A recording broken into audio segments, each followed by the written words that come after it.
Hi, in this how-to video, or how I make my props for our videos and photo shoots and whatnot, in this one I'm building a prop version because it's not going to actually function, but the prop version of a World War II Enigma machine, the German Enigma machine, the code that was almost unbreakable, it seems, until it was. So I've 3D printed most of the parts already, did a few sub-assemblies. I'll put a link in the description to where I got the 3D printed parts, but the original print was supposed to be used for an Arduino controller, and I didn't want to have any electronic like that, so I had to either change some of the parts or create new parts, design new parts and print them. One was this rotor assembly. In the original, the plate had the LCD displays, but I wanted the rotor. Oh, also this is a scale down. This is not one-to-one scale of an original Enigma. Part of that my fault. When I downloaded and started printing the parts, I didn't realize that the guy that designed it for the Arduino made it slightly smaller than the original. But in any case, like I said, it's going to be just a screen use prop, so I'm not too worried about it, especially not this far into it. But so the rotor assembly, I had to create the rotors and the paper templates on them. Some of the rotors in the Enigmas had numbers, some had letters. I just made mine all 3 letters. So this is the assembly for the rotor. I know that right now they're free turning, so I just printed out these little brackets that's going to go on either side of this. There'll be another horizontal part with some very thin plastic that will go down into the little cogs of the rotors, and that'll make them stay and also give a little click sound as you turn them, like the original did. That's that part. The light board has all the LED. I'm going to have these LEDs pushed into the back of each one of these holes, and as you press the keys, one of these lights will light up. I had these little translucent discs. I had to glue the letters onto them, just like these, which will go onto the keyboard tops. I have all those ready. The keys will go in there and get glued in. So that's that part. Is the switch assembly. This is, we'll turn the unit on and off. That will go here. Turn the unit on and off. Rotor here, like I said. This is the keyboard part. These little micro switches. I ordered a bunch of these little push button micro switches, and they will go into the keyboard. I'm going to hot glue those in, and then solder the wires from here to the LEDs. So that goes there. This piece goes on top. And then that mounts to the back of here, like that. And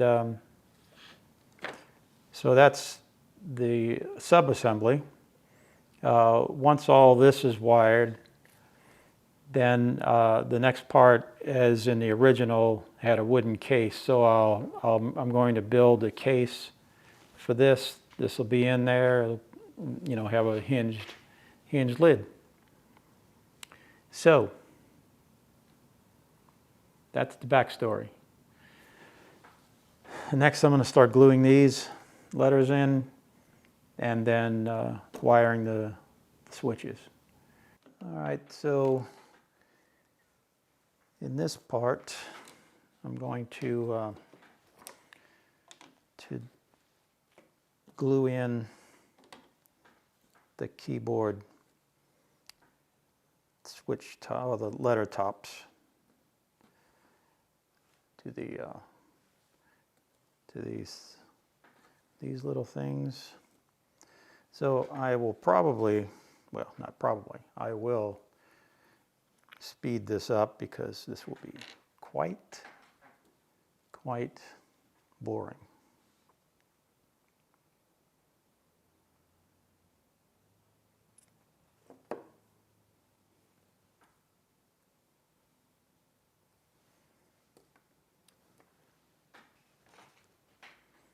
The next part of this is to glue.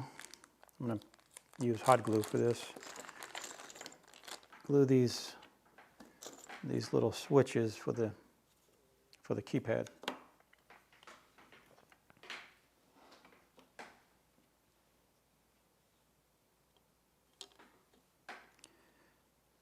Make sure they fit in there.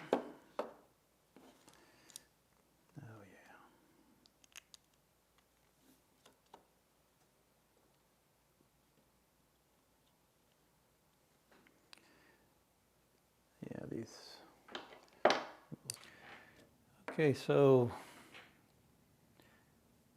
got the switches in.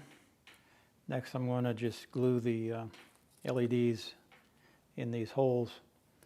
I forgot that I had these warm white LEDs.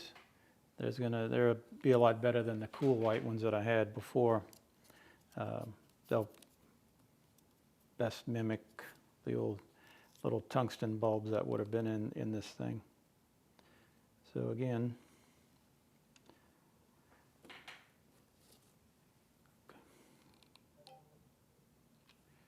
glue them in.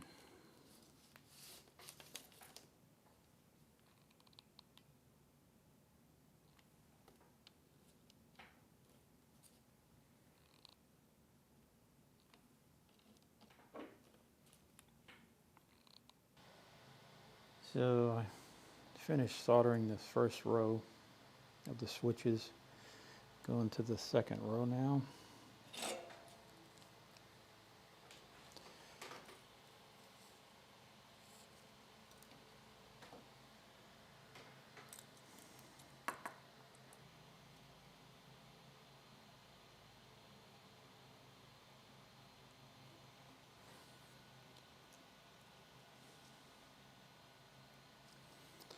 And I'm just randomly grabbing a switch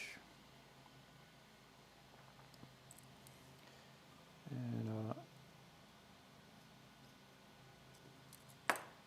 an LED, because it doesn't really matter on there.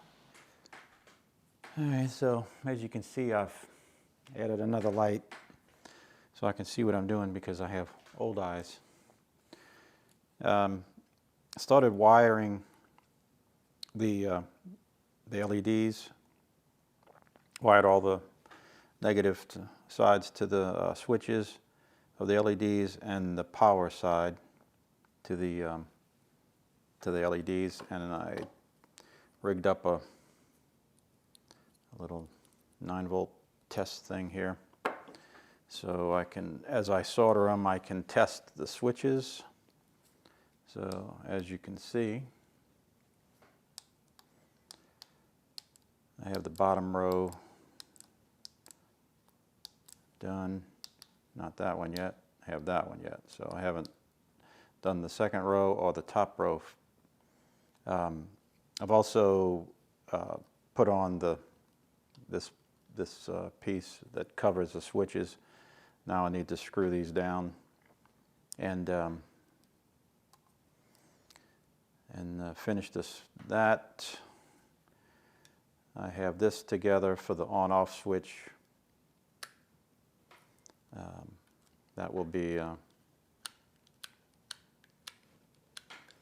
that will mount in here. I've also, off camera, sorry about that, but I designed these brackets for the rotor assembly and put some little printed strips in there to make this more realistic when you has that nice clicky sound now. So there's that, and that will go in that part. I've also designed or started to design the wooden box. It'll have finger joints. So I'll use my laser cutter to cut that out, and then the assembly for that. So for now, finish wiring this off camera, and then because that's the most boring part, tedious. So wiring in, and then we'll start fitting the pieces together and put the key tops in. So they'll go in like that, and that'll be it for the keyboard part. Okay, we've finished the entire box, or not the box, but the keyboard assembly, as you can see here, and finished the wiring. Quite a lot of wiring. The switch assembly, rotor assembly is all there. It's all battery powered, of course. So switch turns it on, and then all the keyboard will function, and rotor assembly.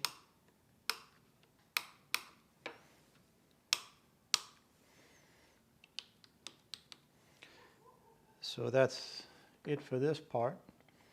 We'll next is to design and build the case, the wooden case that it goes in. Basically, the case is going to be the same size as the width. The length is going to be maybe another 1.5 inches or so longer, because the original Enigma had in the front, it had some plug assembly in there that added to how it would change the codes. But in my case, it's just going to be some wires down there to look like the plug assembly, but it's going to be the place where it's going to house the 9-volt battery, so I can easily get to it. And that's it. So next will be the wooden box. Okay, so we're back. I didn't shoot video of the printing these on my laser. This is the box for that'll go. The Enigma will go inside, and I made it easy by just cutting out the finger joints like this.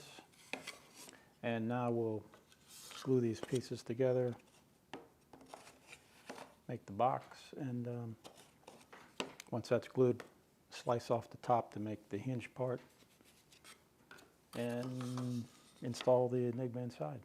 So that's where we are.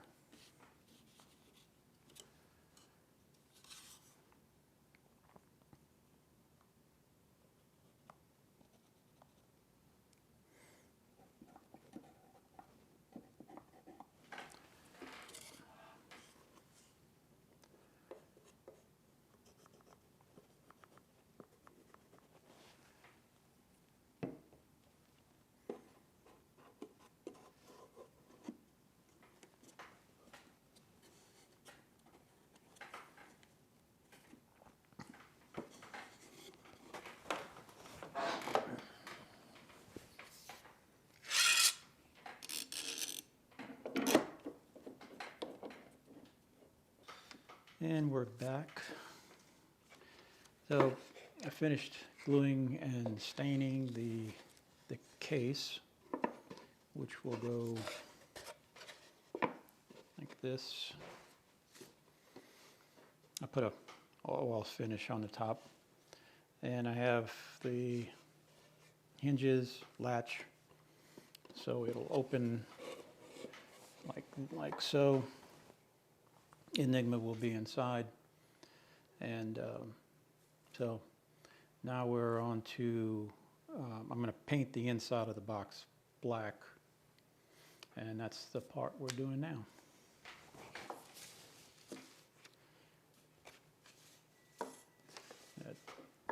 Mask this off first.